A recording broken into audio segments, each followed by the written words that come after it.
भारत के पूर्व उपराष्ट्रपति मोहम्मद हमीद अंसारी साहब, पूर्व कांग्रेस अध्यक्ष और सीपीपी की चेयरपर्सन श्रीमती सोनिया गांधी जी, इस संस्थान के मुख्य श्री सिद्धार्थ शास्त्री जी, हमारे ट्रेजरर श्री पवन बंसाल जी, सभागृह में उपस्थित सभी अतिथिगण, कांग्रेस पार्टी के पदाधिकारी और मीडिया के मेरे दोस्तों, भारत रत्न श्री राजीव गांधी जी की आज 19वीं जन्म जयंती है। इस अवसर पर देश भर में कई आयोजन हो रहे हैं, लेकिन राजीव गांधी राष्ट्रीय सद्भावना पुरस्कार समारोह बहुत खास है। वनस्थली विद्यापीठ की कुलपति प्रोफेसर ईना शास्त्री जी और उनकी पूरी टीम को मैं अंतर्राष्ट्रीय स्तर के राजीव गांधी राष्ट्रीय सद्भावना पुरस्कार के लिए चुने जाने पर बधाई देता हूं।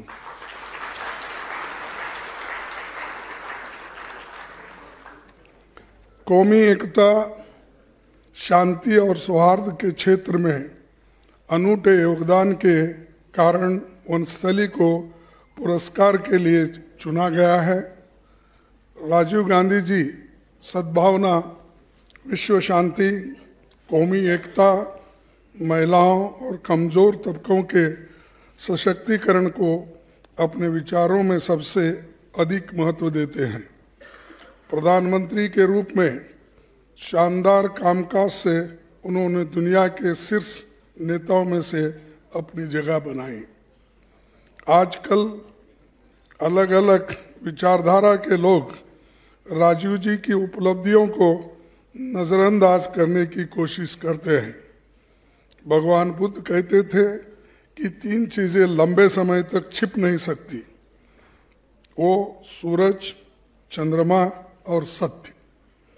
उसी तरह राजीव जी की सफलताओं को छिपाया नहीं जा सकता।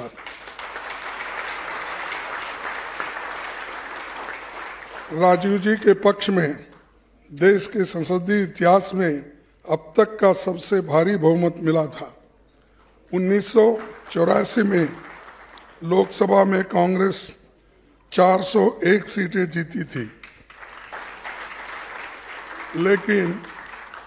लेकिन उन्होंने तब 2 सीटें जीतने वाली पार्टी को भी या विपक्ष को भी दूसरे दल की सबकी राय को बहुत अहमियत देते थे।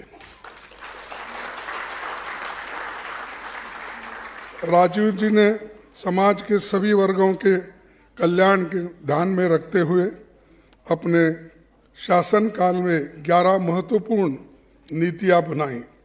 इसमें नई शिक्षा नीति, आवास नीति, नई स्वास्थ्य नीति, नई सिंचाई नीति आदि प्रमुख है। कई संस्थाओं की स्थापना की, पीने का पानी, टीकाकरण, साक्षरता, बाढ़ नियंत्रण, खाने के तेल, दुग्ध उत्पादन और टेलीकॉम पर टेक्नोलॉजी मिशन बनाया। प्रचंड बहुमत के बावजूद राजीव जी ने संसद और लोकतंत्र के लिए अपनी जवाबदेही को सबसे ऊपर रखा। उनके प्रधानमंत्री काल में संसद की 485 बैठकें हुई और 344 बिल पास हुए, जिन्होंने सामाजिक आर्थिक बदलाव की गति तेज की। लेकिन आपको अब मालूम है कि कितने बिल कैसे पास होते, कब होते, कहाँ होते, किसको मालूम नहीं।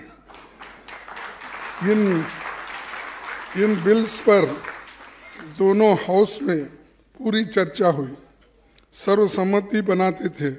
आज की तरह वो ऑर्डिनेंस और मनी बिल के रास्ते नहीं ढूंढते थे।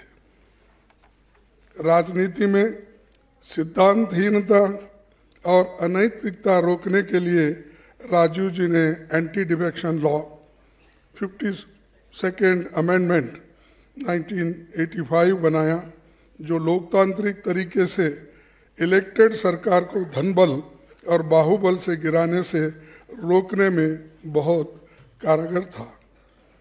भारतीय राजनीति में इससे लंबे समय के लिए स्थिरता बनी और मौकापरस्त राजनीति पर रोक लगी। इस बिल के कुछ हिस्सों पर अपोजिशन को एतराज था, उसे राजीव जी ने माना और चंद पोर्शन भी उसमें हटाया। ये एक डेमोक्रेसी की रीत है। पर मौजूदा हालात में जिस तरह इस कानून की काट निकाली जा रही है, जनमत के साथ खिलवाड़ हो रहा है, उसे देखते हुए इस कानून और दुरुस्त करने की और भी ज़रूरत है। उस दौर में जब भारत बुनियादी समस्याओं से जूझ रहा था, तब राजीव जी ने भारत में 21वीं सदी के आधार के रूप में संचार और आईटी क्रांति की ताकत को समझ लिया था। कंप्यूटराइजेशन की बुनियाद रखी, आईटी से रोजगार मिला। उस दौर में राजनीतिक दल इस बारे में सोचना तो दूर, सोचने वालों का विरोध भी करते थे। आज इसका लाभ समाज के हर हिस्से को मिल रहा है। इसी से भारत एक बड़ी मजबूत शक्ति के रूप में उभर आया है। आज भारत के जीडीपी में बड़ा योगदान, लगभग 7.4% ऑफ जीडीपी आज वो देते हैं। उस दौर में जबकि भारत की महिलाएं, दलित, आदिवासी या वंचित कभी अध्यक्ष पद का सपना भी नहीं देख सकते थे, लेकिन ये राजीव जी की पहल थी, जिस वजह से उनको ग्राम सभा अध्यक्ष, जिला परिषद अध्यक्ष, तालुका अध्यक्ष बनने का मौका मिला। म्यूनसिपाल्टी मेयर और सिटी म्यूनसिपाल्टी ऐसे स्थानों पर भी आज हमारे महिलाएं विराजमान हैं। 73rd अमेंडमेंट 1992 के तहत पंचायती राज का जो मौजूदा स्वरूप है, उसकी बुनियाद राजीव जी की देन है। आज भारत में 2,55,600 गांव पंचायतें और 6,697 ब्लॉक और 6,665 जिला पंचायत आज है। इनके इलेक्टेड प्रतिनिधियों की संख्या 30,45,000 आज है। इसमें से करीब 14 लाख महिलाएं राजीव जी की सोच के नाते भारत में महिलाओं का एक शानदार नेतृत्व उभारा। हमारे श्रीमती सोनिया गांधी जी ने इसका जिक्र पहले ही किया था। फिर मैं ये कहना चाहता हूँ कि ये पहली बार शायद उनके कानून लागू होने से या अमेंडमेंट आने से महिलाओं को ये जो स्थान-मान मिल रहे हैं, तो वो कभी नहीं मिल सकते थे। और शायद हमारे देश में अगर मनुस्मृति चलता तो औरतें तो पावर तो क्या नज़दीक आने का भी नहीं हो सकता था। SC, ST, OBC प्रतिनिधियों और अध्यक्षों के भी रोटेशन में जिम्मेदारी मिलती है। यहाँ इलेक्टेड बॉडीज में सबसे अधिक निर्वाचित लोग हैं, जिस कारण भारत दुनिया का सबसे बड़ा लोकतंत्र बन गया है। राजीव जी ने आदिवासियों के बीच जाकर उनकी समस्याओं को देखा और जमीनी हालात के हिसाब से योजना बनाई।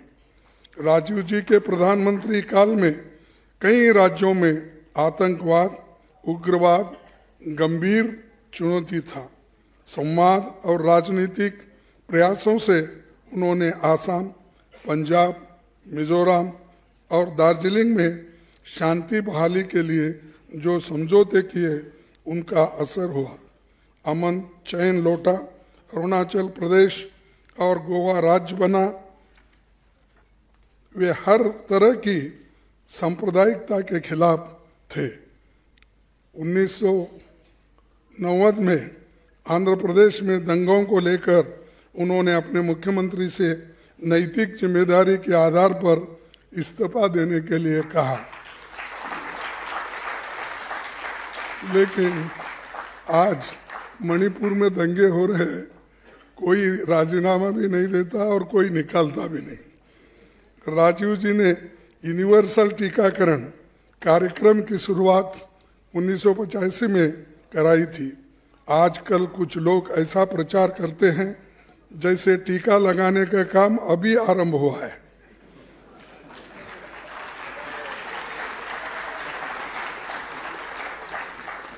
यह बहुत पहले से हो रहा है। PCG, TB, OPV, polio, DPT आदि के टीकों ने करोड़ों लोगों की जान बचाई, लाखों बच्चों को नया जीवन दिलाया, बीमारी से मुक्त किया। पोलियो से मुक्ति मिली। उनके बनाए टेक्नोलॉजी मिशन के भारत वैक्सीन उत्पादन में दुनिया में अग्रणी देश बना। राजीव जी ने 61वें संविधान संशोधन से वोटिंग की उम्र 21 साल से घटाकर 18 साल तक किया, जिसे युवा राष्ट्र निर्माण के सीधे जुड़ सके। उन्होंने ही स्वामी विवेकानंद की जयंती को राष्ट्रीय युवा दिवस के रूप में घोषित किया। युवाओं के बेहतर भविष्य के लिए उन्होंने हर जिले में नवोदय विद्यालय बनाए।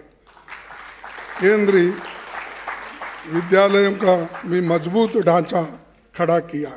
इसी तहत राजीव जी ने 1988 में पहली बार कृषि उत्पादनों की बर्बादी रोकने और उसकी प्रोसेसिंग कर किसानों के लाभ के लिए फूड प्रोसेसिंग मंत्रालय उन्होंने बनाया। गंगा सफाई के लिए गंगा कार्य योजना आरंभ की। राष्ट्रीय बंजर भूमि विकास बोर्ड बनाया। पर्यावरण संरक्षण के लिए व्यापक कानून बनाया।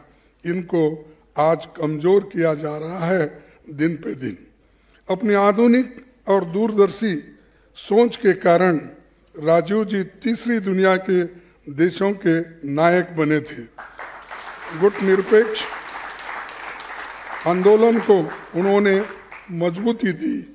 संयुक्त राष्ट्र में पूर्ण परमाणु निशस्त्रीकरण के लिए उन्होंने कार्य योजना पेश की।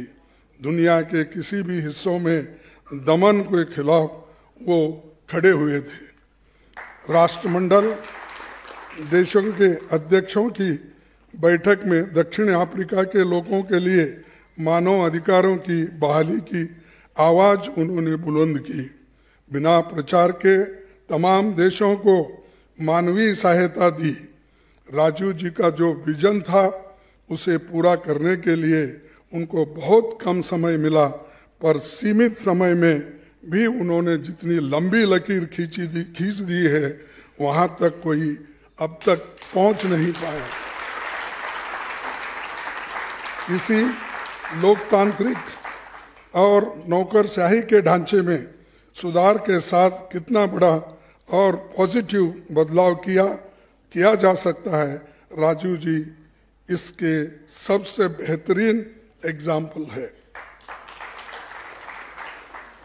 अब जिनको हम आज राजीव गांधी जी के नाम से ये भेंट दे रहे हैं, तो वो वनस्थली के संस्थापक स्वर्गीय पंडित हीरालाल शास्त्री जी को मैं नमन करता हूँ, जो महान स्वतंत्रता सेनानी राजस्थान में हमारे पहले मुख्यमंत्री थे, उन्होंने ऐसे छोटे से गांव जहां बैलगाड़ी से ही जाना संभव था,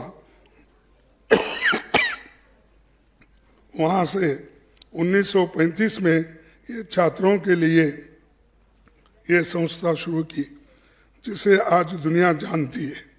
इस अनूठे शिक्षा केंद्र में